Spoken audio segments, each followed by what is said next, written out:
Well, good morning, everyone. Welcome to Sunday morning in Mountain Vista UU. We are so pleased and excited to see you all here. A whole lot of returning faces, and as I said last week, it's nice to see some people starting to come back from their summers. It's also wonderful to see so many new faces today. No matter where you are, or when you are, or however you're watching us and however you're with us, we're glad you're here. And I like to say, you're in exactly where you need to be. So everybody, let's all take a deep breath together. I work with a choir director who used to say, let's commit a conspiracy.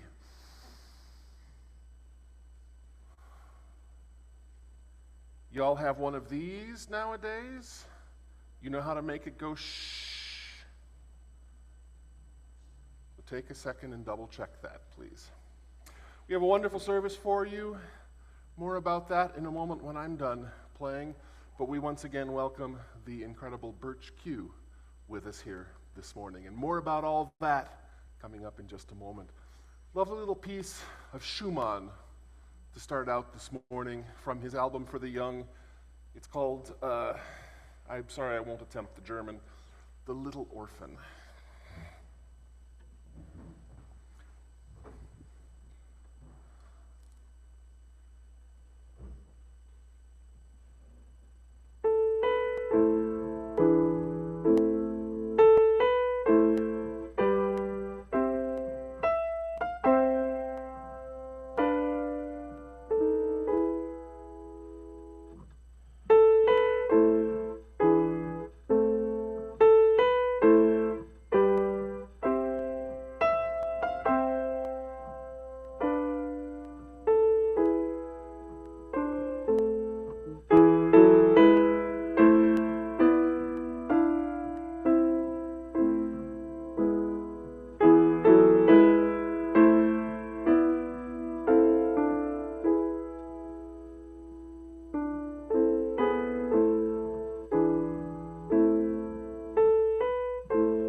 Good morning. Welcome to Mountain Vista Unitarian Universalist Congregation. Welcome to all of you here in person, those of you watching online at this very moment, or those of you watching at some point in the future. I'd like us to do a quick zoom pan and wave at the camera and say hello to those of you who are here watching from online. Welcome. Welcome into this space as we gather today in community. My name is Samar, today's PA, where we have a guest preacher, Birch, who is leading today's service. Thank you. Birch was here last week, and they are returning back to Denver, where they are the Ministerial Intern at the First Universalist Congregation of Denver. Phew, sometimes it's a mouthful, so I'm glad I got it all. It is. Reverend Matthew Funkrary will be returning next week as we continue our new congregational year around the theme, The Future Is. I'd like to extend thanks to the many, many people whose work help make the working of this congregation possible. To our staff, Chris, our music director, to Stacy Sosa, our religious director, and Stephanie, our MVU administrator. To our volunteers, our welcoming and hospitality crew who greets you and provides the after service snacks, to the pastoral care folks who share the congregation's joys and sorrows and provide support, to the RE volunteers who help out in the nest, as well as our AV crew and after service Zoom host. These are just a few of the many who make today possible. I'm not even including all the committee chairs, all the committee members, our leadership team who you may see circulating around. And so thank you for all that you do. As Unitarian Universalists, we covenant to affirm and promote respect for the interdependent web of all existence of which we are a part. This is our call to being in relationship. Welcome.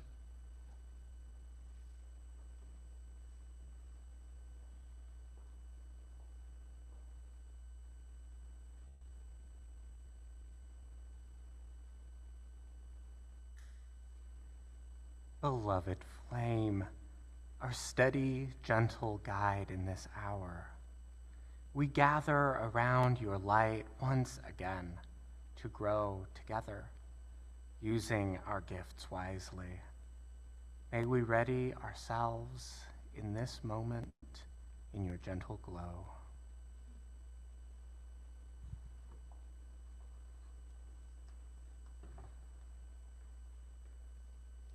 So after service, outside these doors, we have two baskets. The wooden basket is for the works of our congregation, and a woven basket for our monthly partner, which this month is UU the Vote. UU the Vote is an initiative created by the Unitarian Universalist Association's Side with Love campaign, providing UUs a thoughtfully crafted plug-and-play opportunity to bring our democratic values to life. UU the Vote engages people in voter registration, issue education, get out the vote drives, voter protection, state leadership development, and more. In a recent letter that they put out, I'm going to read a few excerpts from it. The IRS recently made news by suggesting that clergy be allowed to endorse political candidates to their church. While this potential change surfaced as part of a lawsuit the IRS is involved in, no changes to IRS policies or the law governing political activity for nonprofits have been finalized or fully enacted. So, UU the Votes, our guidance remains the same as it has always been to protect our essential position in our communities. Partisan activity is incompatible with an organization's 501c3 status, including for us as churches, while it remains our moral duty to advocate publicly and unapologetically for laws and policies that align with our shared UU values. And so, the woven basket out there for UU the Vote. Thank you.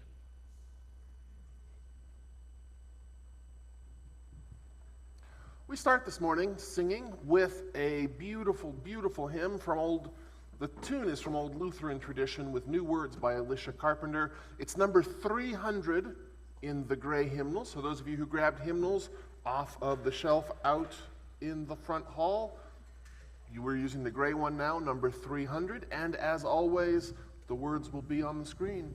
Rise with us as you are able and sing.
side.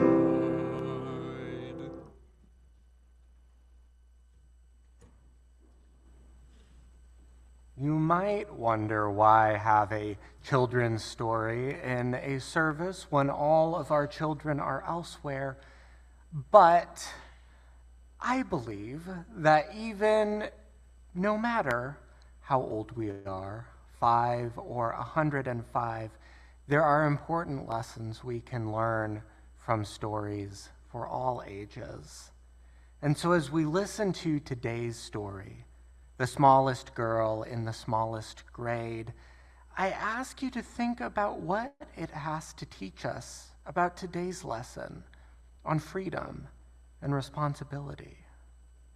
This is The Smallest Girl in the Smallest Grade by Justin Roberts. Hardly anyone noticed young Sally McCabe. She was the smallest girl in the smallest grade. Sure, her name could be heard in the daily roll call, and she marched with her books down the same school hall, but hardly anyone noticed young Sally McCabe, and they certainly didn't know, or at least didn't mention, that Sally was paying super, extra, special attention to the abandoned kite with the tangled string, to the 27 keys on the janitor's ring, to the leaves as they turned green to gold and fall, to the time Tommy Torino was tripped in the hall. She watched as the wildflowers tipped to the sun and heard the howl of a hound dog late one night. She was there when the stray cats normally fought and conducted a meeting in the church parking lot. She saw Kevin McEwen get pushed off a slide and the oncoming tears that he tried to hide. And she'll never forget that parent-teacher day when Billy's much larger father suddenly dragged him away. But through all the mean words and all the cold stares, no one ever noticed Sally was there, and they certainly didn't know, or at least didn't mention, that Sally was paying super, extra, special attention. She'd seen how a whisper could make someone cower, like a bulldozer crushing through a field of wildflowers. And it kept piling up, this discarded debris, those beautiful kites tangled up in trees. So on February 3rd, at 11:29, she stepped straight out of the lunchroom line. She said, "I'm tired of seeing this terrible stuff. Stop hurting each other. Enough is enough." Now, if you laughed out loud, or didn't care, that there was some girl with her hand in the air, but then something super extra special happened that day as Howard O. Henry suddenly set down his tray. Like waves rolling in one after another, first Molly rose up, then Michael's twin brother.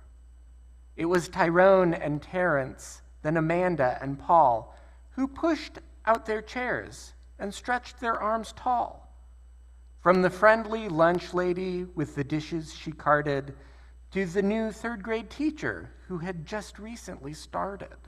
Yes, everyone there, even Principal Claire, had joined little Sally with their fingers in the air. And though hound dogs are destined to howl at night, and most stray cat meetings would end up in fights, and kites would continue to get stuck in trees, they all felt, for a moment, like the janitor's keys, fastened together with a heavy steel ring that held all the secrets to unlock everything. As the world returned to the way that it was, Sally noticed the difference, as she usually does. When Billy paused briefly to open the door, Mrs. O'Connell and 17 more. Or when Molly scooched over to make some space on the coral riser for Ellen and Grace. These moments that often get taken for granted, like a wildflower appearing that no one had planted. The swing soon resumed their rhythm and sway, and day turned to night, and night turned to day. People remembered and would quite often mention that Sally had been paying super, extra, special attention, and how the world could transform and a change could be made by the smallest girl in the smallest grade.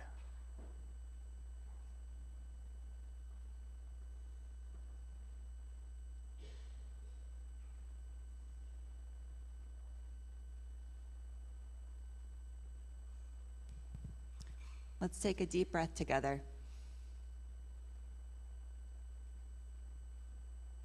For everything, there is a season. Good times and bad times, planting and reaping, joys and sorrow. We recognize this each week with our ritual of joys and sorrows.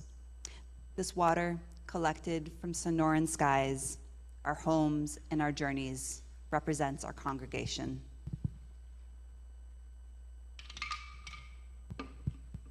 We drop stones into the water as we share joys and sorrows, reflections of these seasons of our lives.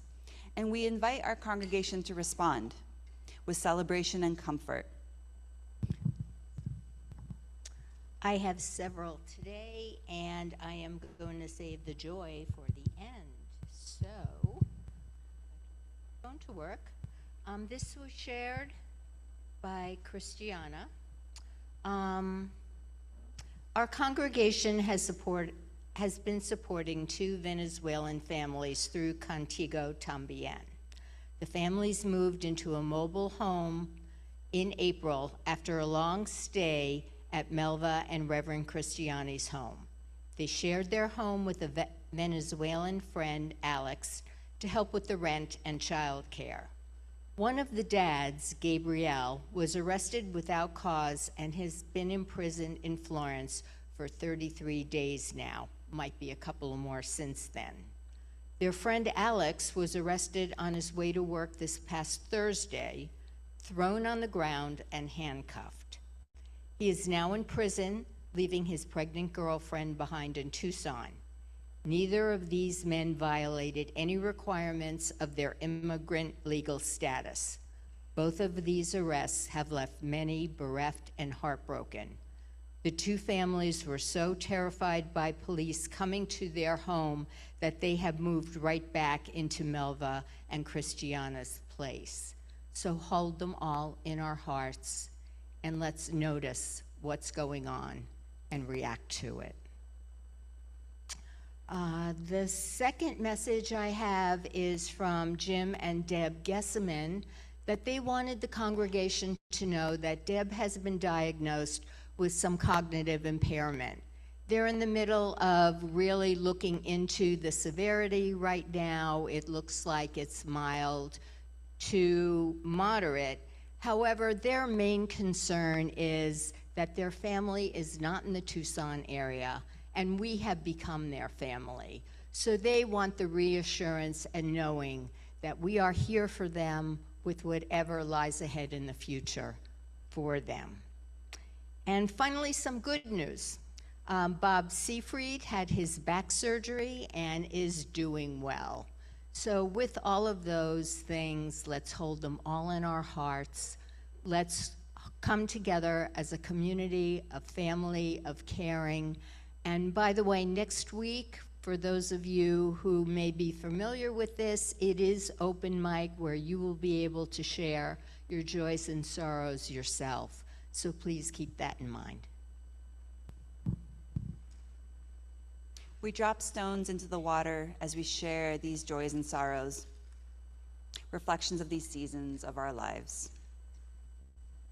We add a handful of stones for the sorrows unnamed, but still present among us, and another for the joys. as a reminder of the seasons held among us but not spoken out loud. Our Pastoral Care Committee invites you to contact us. We want to hear your joy and sorrow. With your permission, we will share it on Sundays during our ritual. May we feel the rhythm of these seasons and respond to the need among us. May it be so.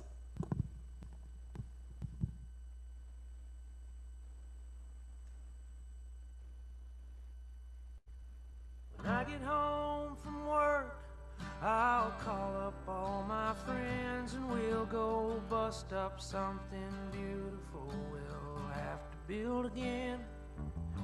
When I get home from work, I'll wrestle off my clothes and leave them right inside the front door, 'cause nobody's home to know.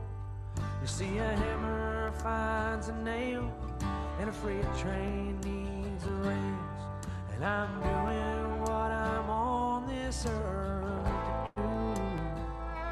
And I don't think on why I'm here where it hurts. I'm just lucky to have the work.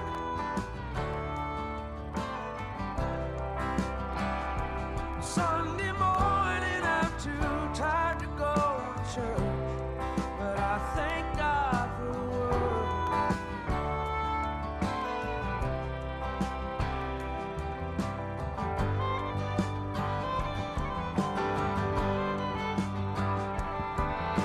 When I get my reward, my work will all be done, and I will sit back in my chair beside the Father and the Son.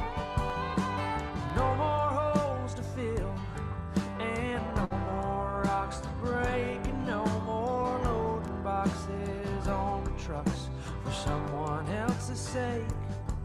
'Cause the hammer needs a nail, and the poor man's up for sale. Guess I'm doing what I'm on this earth to do. I don't think on why I'm here where it hurts. I'm just lucky to have to work.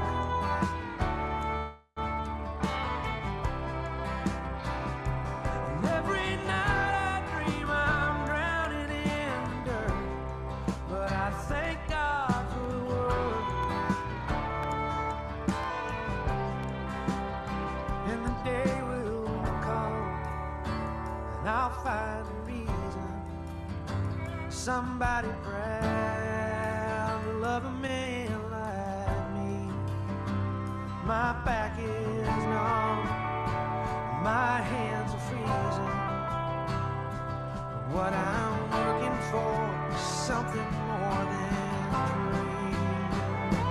I don't think on why I'm here where it hurts. I'm just lucky to have the work.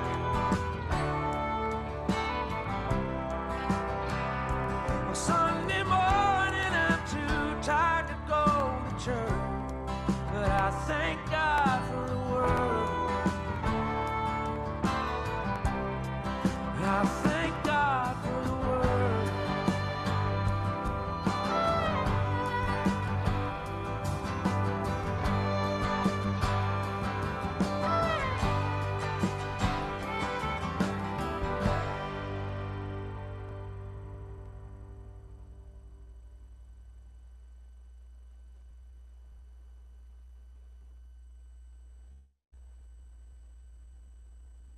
We come into this space each week for connection and renewal with one another. In the middle of this hour, in the middle of our lives, let's pause for stillness and this much needed reflection. Join me, please, in this guided meditation.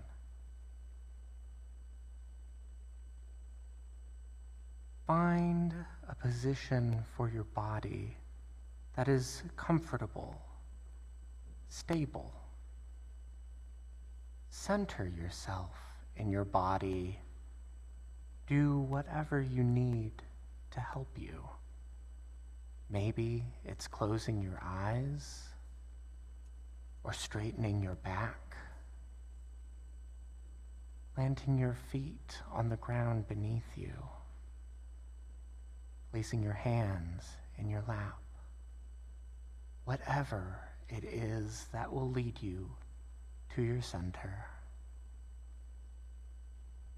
Take a deep breath in and let it out slowly. Breathe in and breathe out as breath prepares our bodies for presence. Imagine a rope tied around your waist.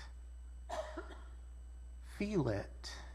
It's tight, but not too tight. Its other end stretches far away from you, farther than you can see. As far as you know, it's just you and your rope. You think to yourself, I can do whatever I want with this rope. I can swing it, I can tug it around, jump up and down. No one can stop me. Nothing seems to be happening anyway. But something startles you. Something starts tugging at the other end. Gently at first, each tug becomes a little more forceful and sharp than the last. You're afraid you'll fall over. So you steady yourself and start pulling too. You pull in yards and yards of rope and begin to see something or someone at the other end. Closer and closer you can see them coming into view. You can see another person, also with a rope tied around their waist. You weren't alone after all. As they come into view, you wonder, what were they up to? Did I startle them? Did I interrupt something? Were they having fun, just like I was? You too are connected, even when you don't realize it. Your choices affect each other. What you do in the world matters.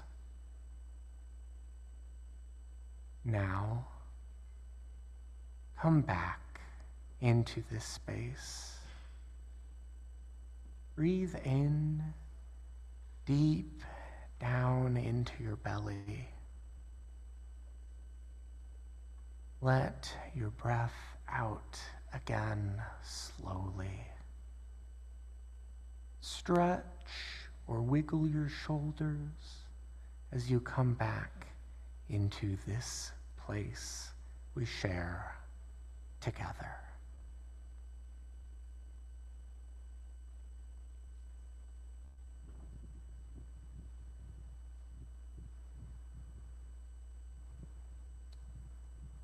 And let's stay seated right here as we sing together number 1008 in our beautiful teal hymnal, Singing the Journey. Also words on screen as always. Number 1008, When Our Heart is in a Holy Place.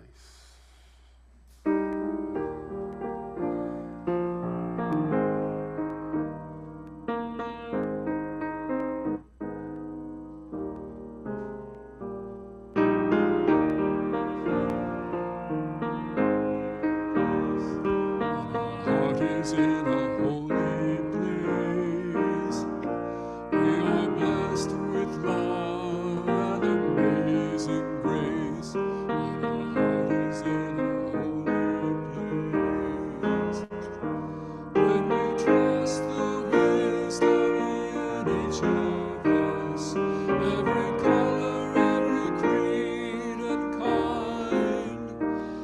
we see our faces in each other's eyes, then our heart is in a holy place. When our heart is in a holy place, when our heart is in a holy place, we are blessed with love and amazing grace. When our heart is in a holy place, when we tell the story from deep inside, and we listen with a loving mind, and we hear our voices in each other's words, then our heart is in a holy place. When our heart is in a holy place,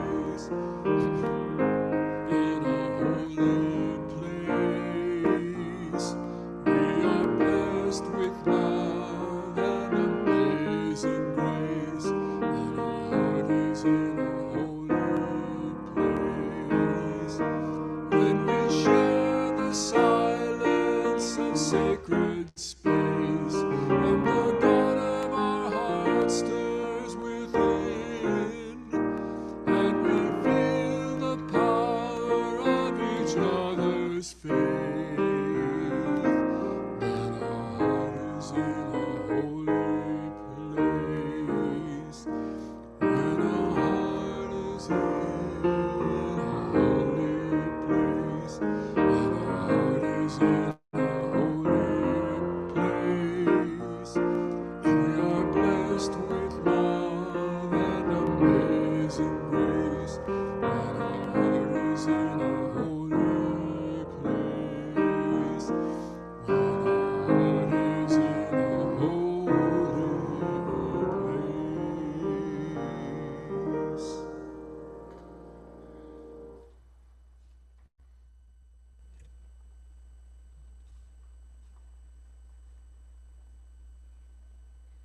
So I have to say today, when Birch asked me to do the reading from Maggie Rogers, I was excited. I really love Maggie Rogers. So I'll try to do this justice and not fangirl it too much.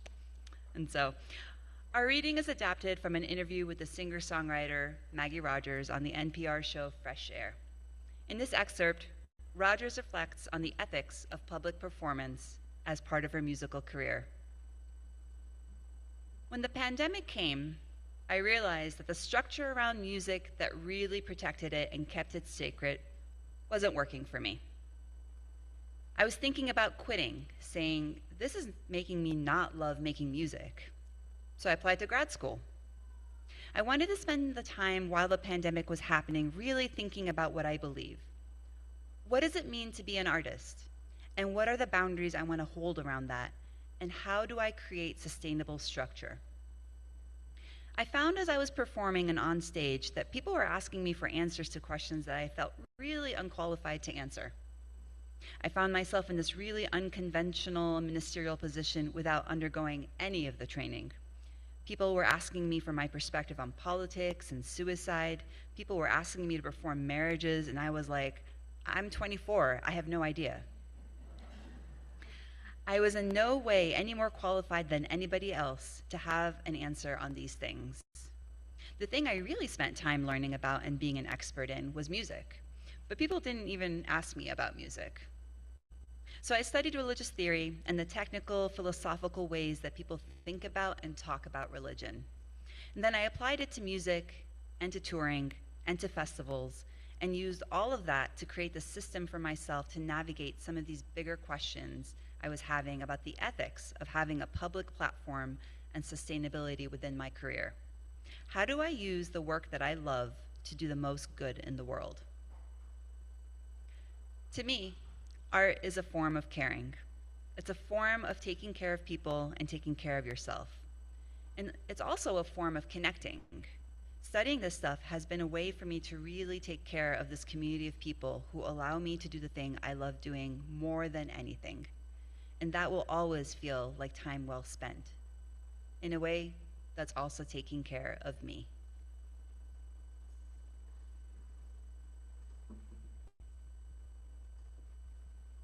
Our martyrs died so we could be a church where every mind is free.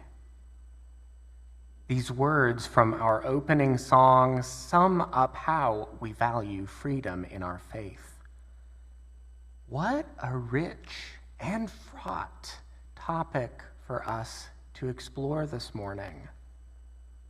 Our faith is full of noble stories of brave individuals overcoming great odds and attaining freedom despite it.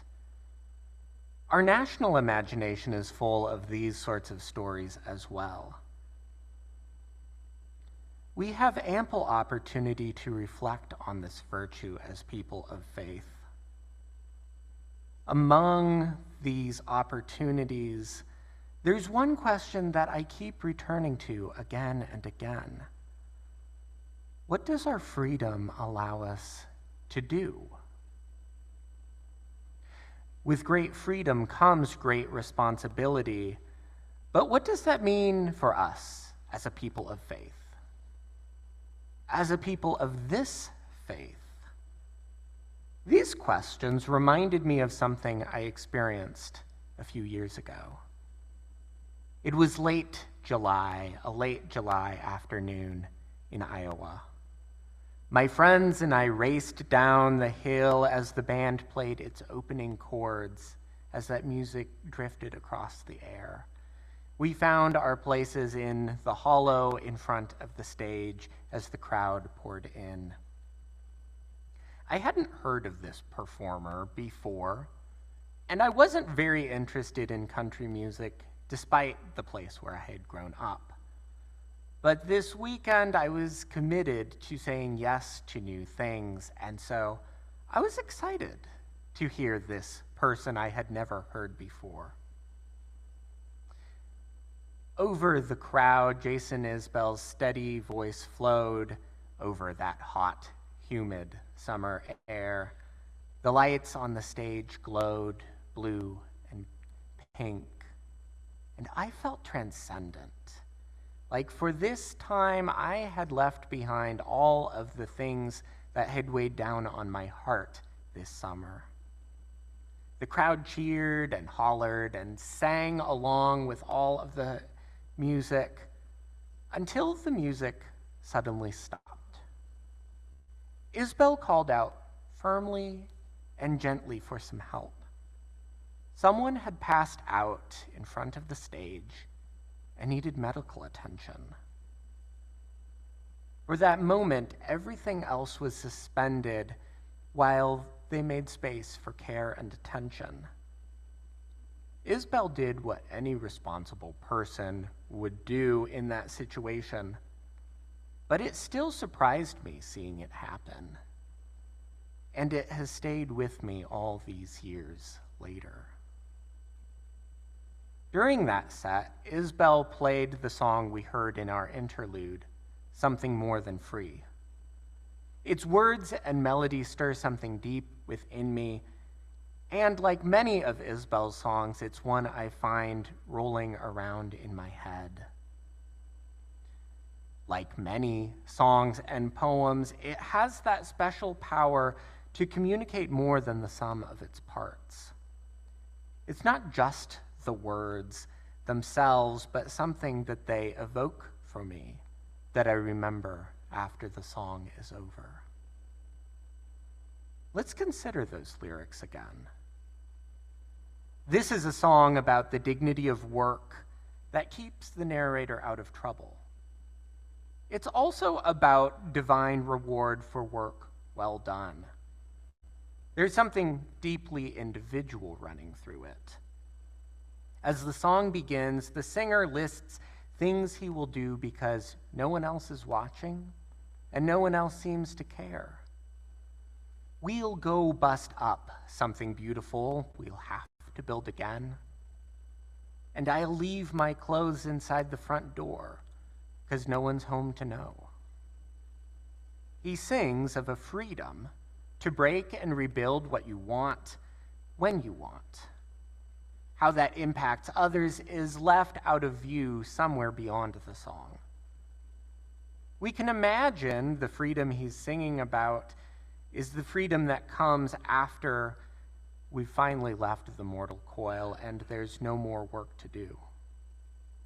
Or perhaps it's reunion with the holy that most people find on Sundays when the singer is too tired to join them. But the song doesn't exactly answer this question. After it's over, it leaves its listeners with this gift. It invites us to ask ourselves, what is greater than our individual freedoms? Now, divine reward isn't exactly something that I connect with, and it isn't something we're very interested in as UUs. But as I listen to this song, I've heard something else in its lyrics as well. In the arc of the song between its beginning and its end, I hear a reflection on purpose and responsibility. Are these things greater than freedom? This reflection gives us an opportunity to consider our own responsibilities. It also provides us an opportunity to reflect on our own freedom and its greater purpose.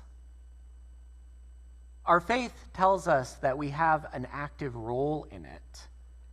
It calls us to search freely and responsibly for truth and meaning, and that we grow in these when we are in one another's company, learning and growing from the great diversity among us. We're each responsible for making meaning of the world just as much as we are free to do so. This faith won't tell us what to believe about the world, only what values will help us move through it. But what else are we free and responsible for doing? Like the lyrics of Isabel's song, our call to a free and responsible search for truth and meaning inspires more than the sum of its parts. We are free in our faith to do many things, many more things than make meaning of our lives.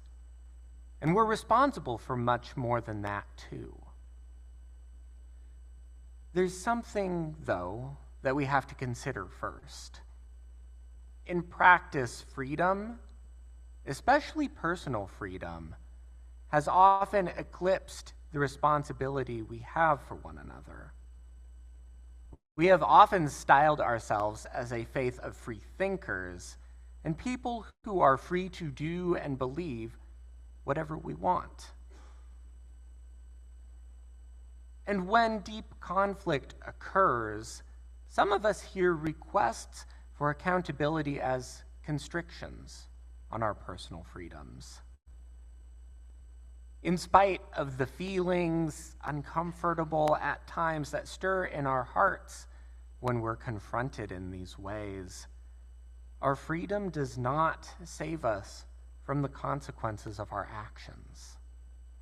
We are not free from the ability to hurt or offend, exclude, or other. Even when we mean well, we can cause hurt.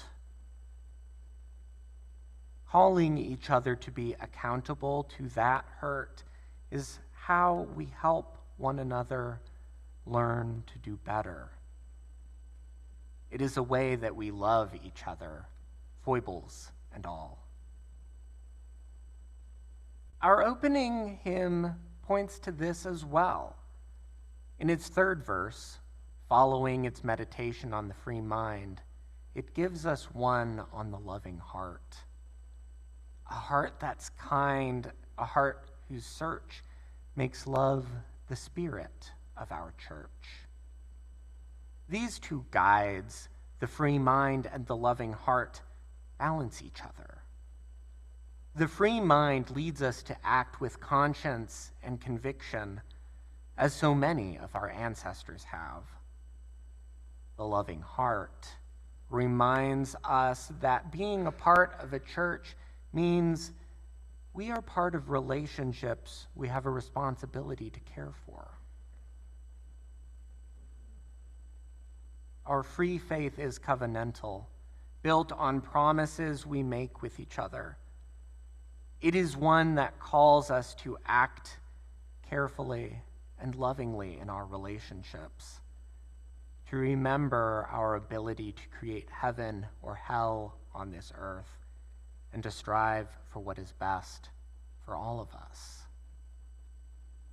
The responsibility our faith calls us into takes on many forms. In our story this morning, we heard about young Sally McCabe and how she took responsibility for the hurt that she saw around her. What she did was as small as she was, but the impact was enormous. She called on people around her to make changes in their relationships to heal some of the hurt that they had experienced. She didn't have to do that, but her sense of what is right and her care for the people in her life compelled her to do what was within her power. In the story I shared from my own life, Jason Isbell felt the responsibility of his position to help someone who needed help, to call attention to something that was urgent. He was certainly free to continue playing as though nothing had happened. Instead, though, he used his very literal platform to draw our attention to something. He could do something in that moment, and he chose the caring thing to do.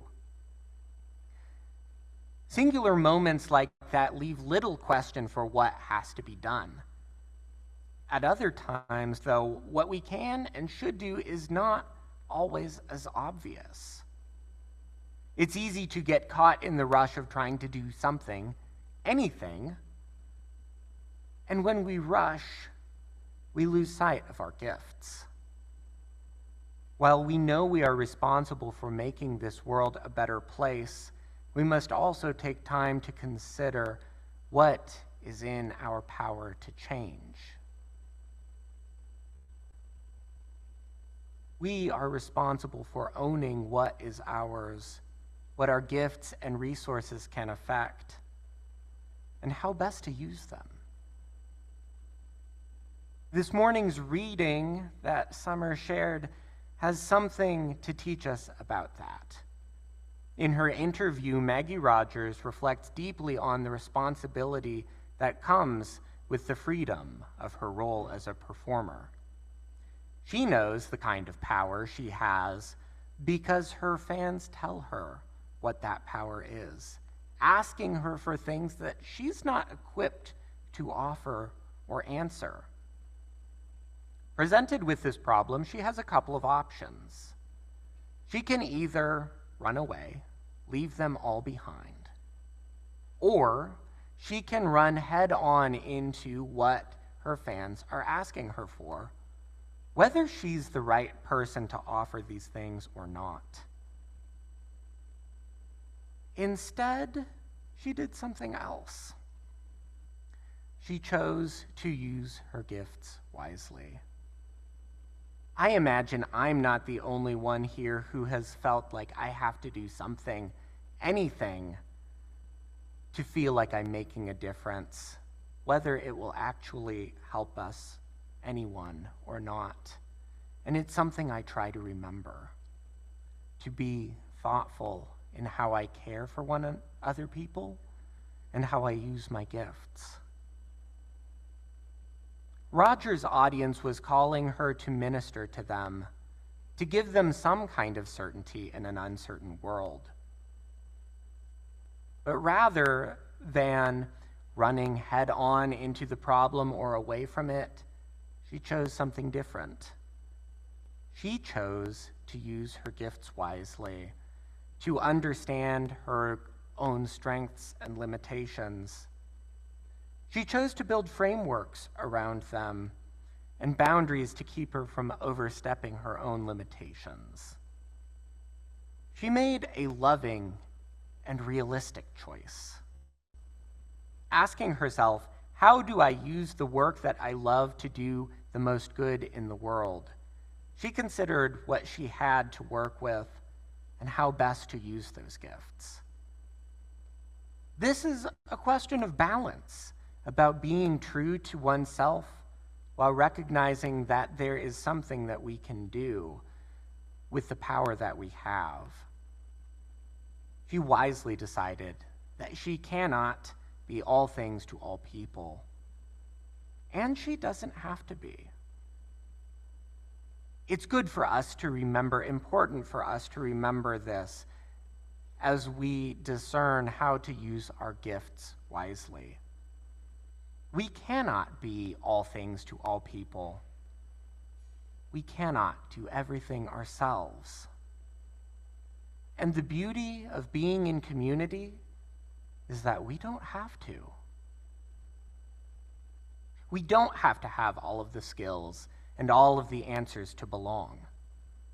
And it's responsible of us to recognize that. In this room and online, there are people with the gifts to organize, to put on a potluck, to tend a garden, to teach classes. All of these gifts, when used wisely together, help our community realize its greatest potential. This is a freeing realization that we don't have to do it all ourselves. Look at the abundance all around us. We are free to make the best of the gifts that we have because we have so many diverse gifts. None of us are responsible for doing it all, but instead for working together. In this freedom, we have a responsibility to encourage each other to use our gifts to their fullest potential. That is a freedom greater than any of our individual liberties. It is a freedom to truly help each other learn and grow and change. These two virtues, freedom and responsibility, grow together in our care. So as we prepare for the weeks and days ahead of us, I leave you with this question. How will you use your freedom responsibly?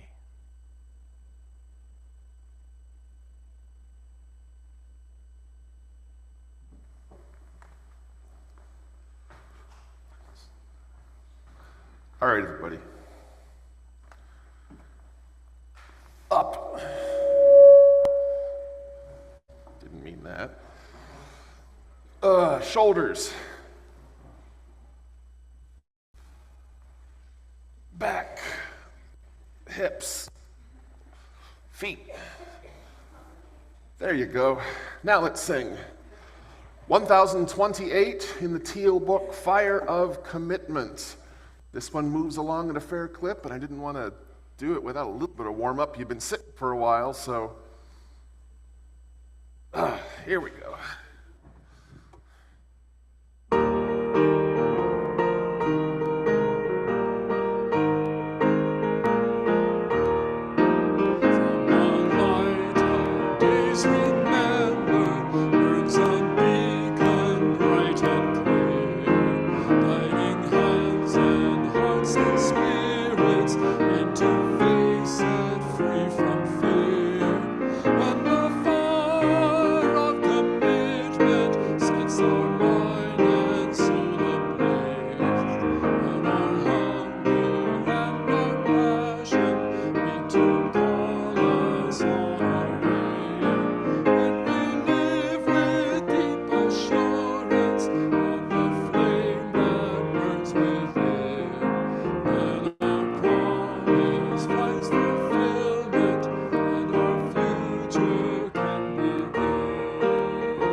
Yeah.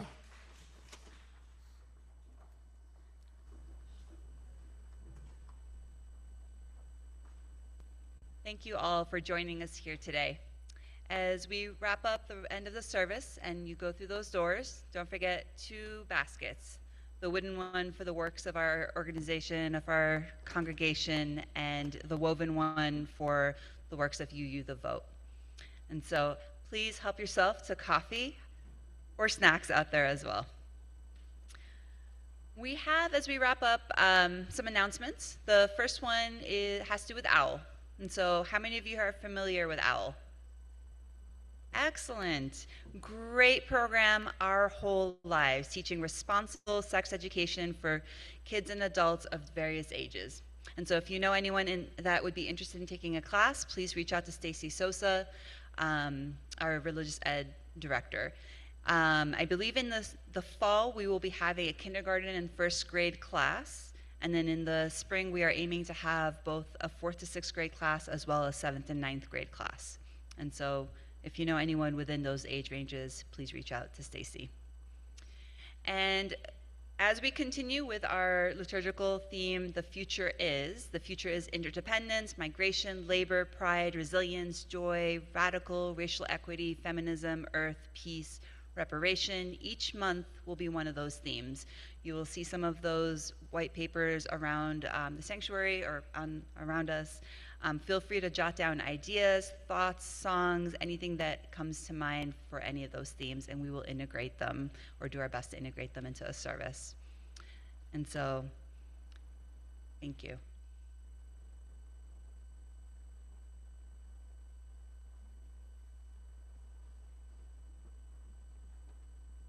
Beloved flame, as we extinguish you, may we remember the lessons we have learned in your light and carry them out into our wider lives. As we go from this place, this service ends and our service to the rest of the world continues anew. May we bless it, this world, by our presence and our work in it. May we be blessed by one another. Peace. Amen. So may it be.